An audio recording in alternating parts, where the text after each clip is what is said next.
علماء کرام فرماتے ہیں ایمان کی حفاظت کا ایک ذریعہ کسی مرشد کامل سے مرید ہونا بھی ہے، اور قرآن سے دلیل پیش کرتے ہیں یوم ندعو کل اناس بامامہم، صدقے جاؤں میرے بھائی یہ سورہ بنی اسرائیل میں یہ جو آیت ہے کہ قیامت والے دن ہر شخص کو اس کے امام کے ساتھ بلایا جائے گا، تو قرآن جن کو امام کہہ رہا ہے پھر انہی اماموں کے ساتھ بلایا جائے گا نا۔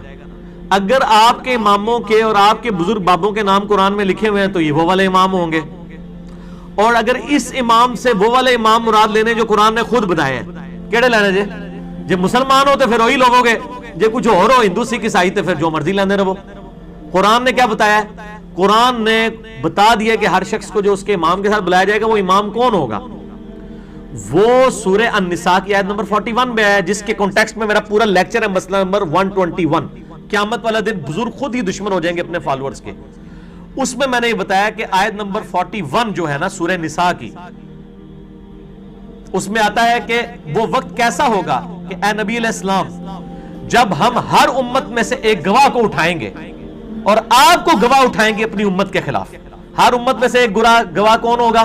اس نبی کا، اس امت کا نبی، اور آپ کو آپ کی امت کے خلاف اٹھائیں گے لیڈرشپ کے طور پہ۔ بخاری مسلم میں اس آیت کے کانٹیکسٹ میں حدیث ہے کہ عبداللہ ابن مسعود رضی اللہ تعالیٰ عنہ سے نبی علیہ السلام نے فرمایا عبداللہ قرآن سناؤ۔ اس نے کہا یا رسول اللہ قرآن تو آپ پہ نازل ہوا ہے، میں سناؤں قرآن؟ آپ فرمایا عبداللہ مجھے دوسروں سے سن کے لطف آتا ہے۔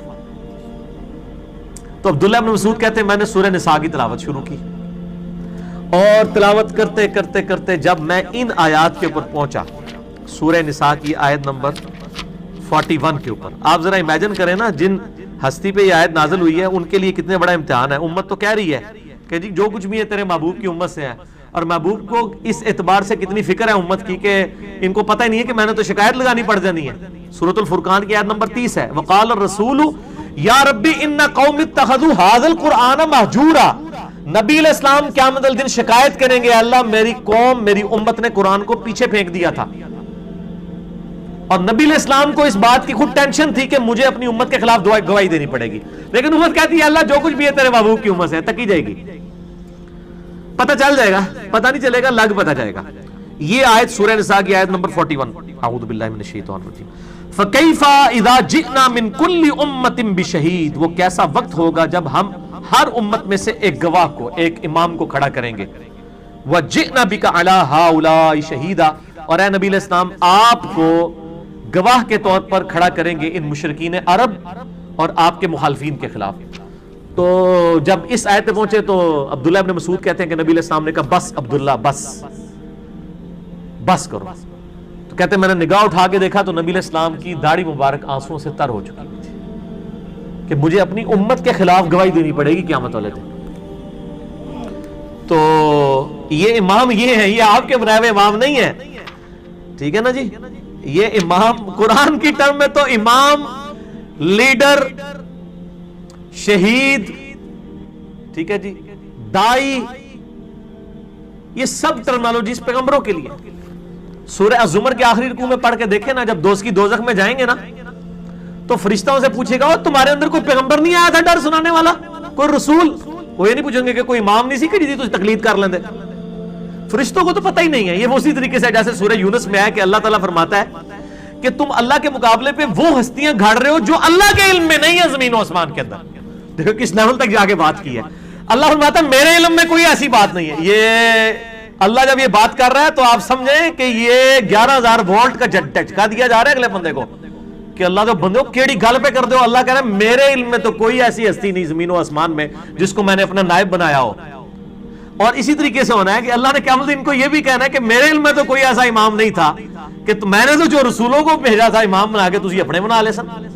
وہ امام تو سارے ہیں، وہ تو آپ کا امام مسجد بھی امام ہے، وہ تو سارے ائمہ فقہ کے حدیث کے امام ہیں۔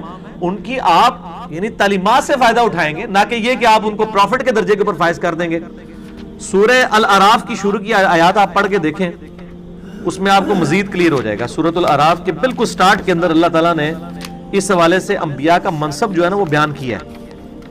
اعوذ باللہ من الشیطان الرجیم، بسم اللہ الرحمن الرحیم۔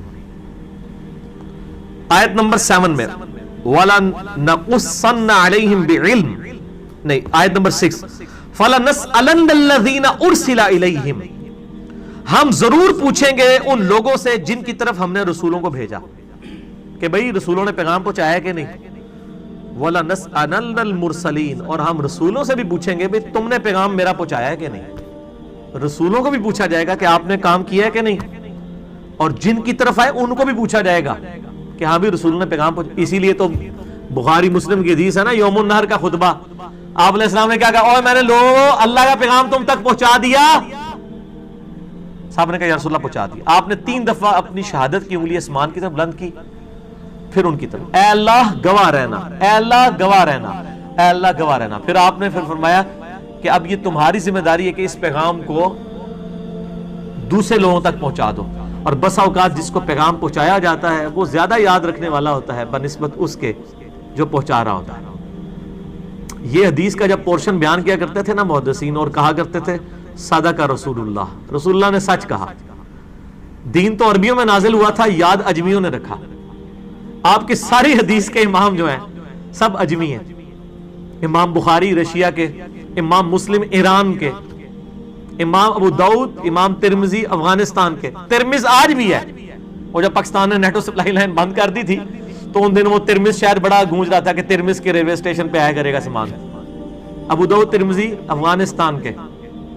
صرف ایک امام مالک ہیں جو مدینہ شریف کے رہنے والے ہیں، باقی سارے ائمہ فقہ کے ہوں حدیث کے ہوں سب کے سب اجمی ہیں. آپ دیکھ لیں اللہ تبارک و تعالیٰ نے اجمیوں سے کیسا کام لیا. تو یہ جو کہہ رہے ہیں نا کہ جی وہ مرید ہونا بھی ضروری ہے، مرشد کامل پہ میری پیری مریدی کی شرعی حیثیت آپ لکھیں نا، یوٹیوب پہ کلپ کھل جائے گا. یوٹیوب پہ کیا جا کے لکھنا ہے پیری مریدی. یہ جتنی باتیں ثابت کرتے ہیں وہ اس امام سے مراد خلیفہ وقت اور حکمران ہے، ان کے بنائے ہوئے نہیں ہیں. ٹھیک ہے نا جی. بات کہاں سے لے کے، اس میں بھی میں نے ان کو علمی فقہ دی ہے کہ بخاری مسلم حدیث ہے جب ایک امام کی بیعت ہو جائے اور کوئی دوسرا بیعت کے لیے آگے آئے تو اس کو قتل کر دو. تو پھر میں نے کہا تھا آپ ذرا پاکستان میں ذرا فیصلہ کریں کہ ہزاروں لوگ جو ہیں وہ بیعت کروا رہے ہیں، تو اب کس کو شہادت کے درجے پہ آپ نے فائز کرنا ہے اور کس کو زندہ رکھنا ہے، تو آپ خود فیصلہ کریں. کیونکہ آپ نے حدیثیں تو وہی لی ہوئی ہیں نا امام والی جو حکمران کے بارے میں، اور اس سے آپ پیری مریدی کا سسٹم ثابت کر رہے ہیں، تو پھر پورا فٹ کریں نا. میٹھا میٹھا ہپ ہپ تے کوڑا کوڑا تھو تو ایسا نہیں ہونا چاہیے. ٹھیک ہے جی، کلیئر ہو گیا جی. تو الحمدللہ ہماری آج کی بھی کافی لمبی نشست ہوگی، یہ میرا خیال ہے 1.5 گھنٹے تک تو ہوگی. کیوں جی؟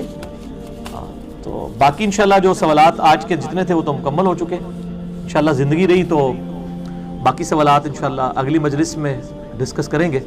سبحانک اللہم و بحمدک، اشہد ان لا الہ الا انت، استغفرک و اتوب الیک، وما علینا الا البلاغ المبین.